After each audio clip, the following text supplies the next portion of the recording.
How you see yourself is how others will see you. How you view yourself is how others will view you and treat you. How you see yourself is how life will treat you. We're going to be talking about that this week on Your Spirit Life. You don't want to miss it.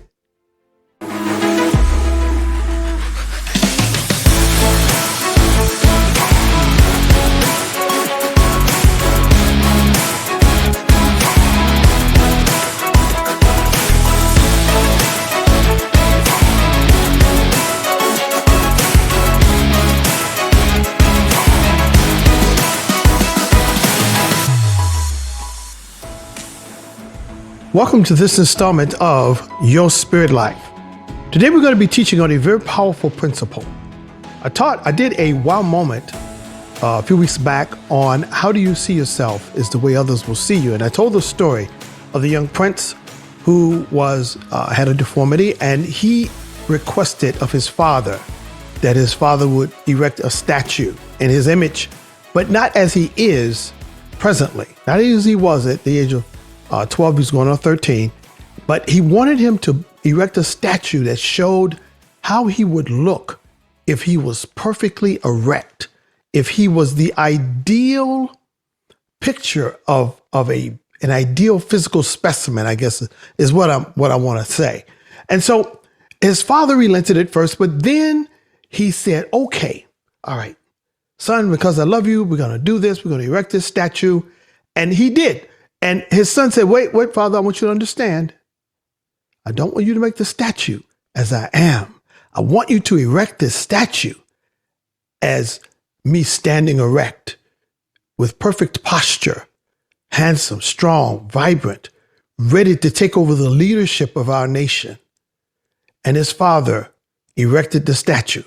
His father said, we're going to do it. He commissioned the sculptor to build a statue. And you know what that young man did? Every day, 3 times a day, he would go out into that garden.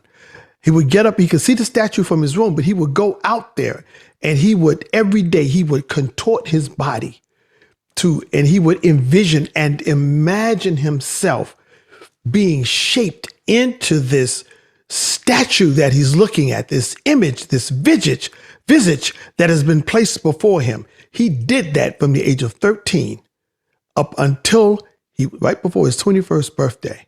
And on that morning, he got up, went out into the garden, and as he stretched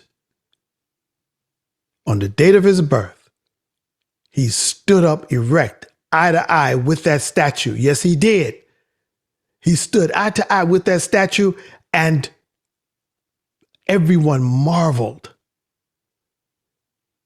The message of that story is the way you see yourself is the way others will see you.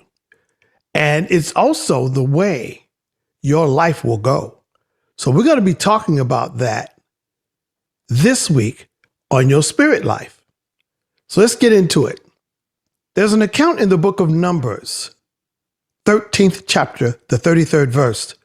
And it was an account of Moses sending out 12 representatives from each tribe into the land of Canaan to spy out the land, to see what manner of people, the society, how did they live? Were they dwelling in places of stone or tents? Were they hunters, and were they farmers? Were they peace-loving people? Were they hospitable? Were they violent and vicious towards each other and anyone else? He wanted to know before they entered the land. And so he sent the 12 spies out. And what was interesting was these 12 men all saw the same thing.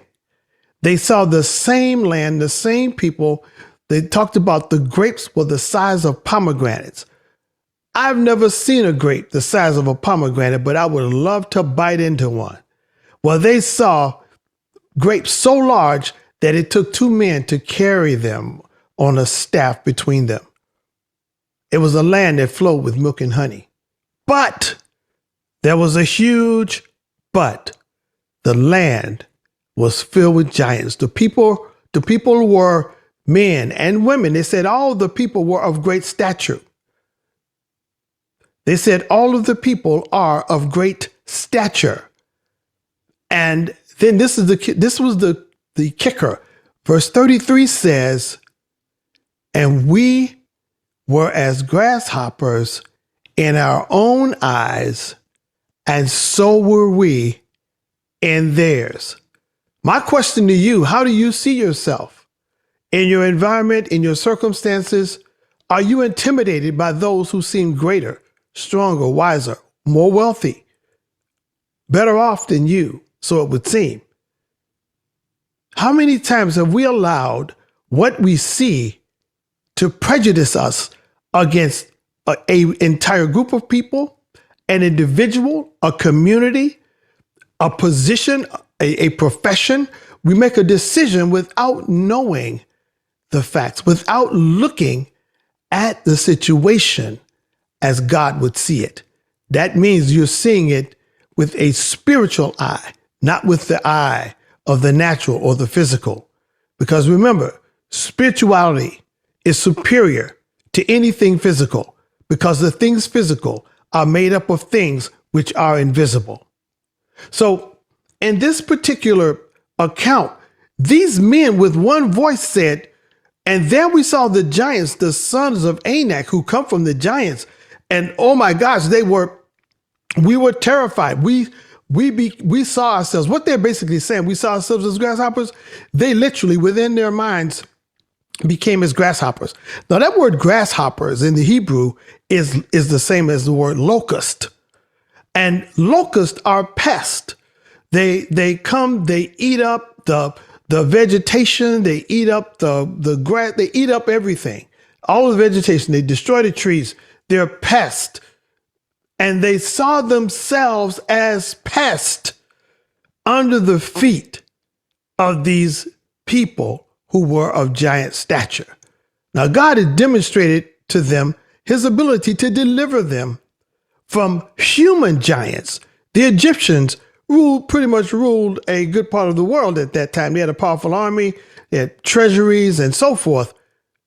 But God delivered them. He delivered them through the Red Sea. He delivered them in other situations.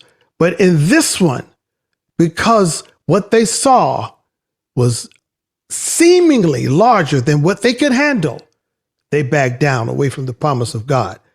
That is the definition of unbelief. See, having doubt is one thing. That's our humanity. We're going to doubt in our heads, not in our hearts. Faith is in the heart, doubt's in the head. The bigger the faith is, the weaker the doubt. The stronger the doubt, the weaker the faith. So when these people said, these people, they'll destroy us, they'll consume us, they were saying, we don't believe God can deliver us. They basically told Moses, we don't believe God, after all he's done, has the ability to deliver us. How many times has God brought you out of your situations? How many times has he delivered you from that which seemed impossible? And how many times really has God abandoned you? I'm not talking about the times you messed it up. I'm talking about the times that you blew it. You did it. How many times? So what I'm saying is, we cannot look at what we see around us. We have to focus on what did God say? What does his word say? Get in the word, read. What does it say? These are promises. These are principles. These are laws that have been given to us. And it's our responsibility to embrace them, to consume them, to live them. But that's not the end of the story. There were 12 men that went out. 10 came back with an evil report. That word evil meant contrary, negative, destructive even.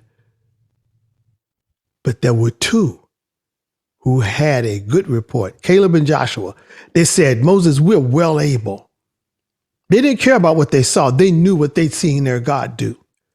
What have you seen your God do? What have you seen him demonstrate in your life? What have you seen him do time and time again? God is greater than your circumstances. We're going to continue this next time.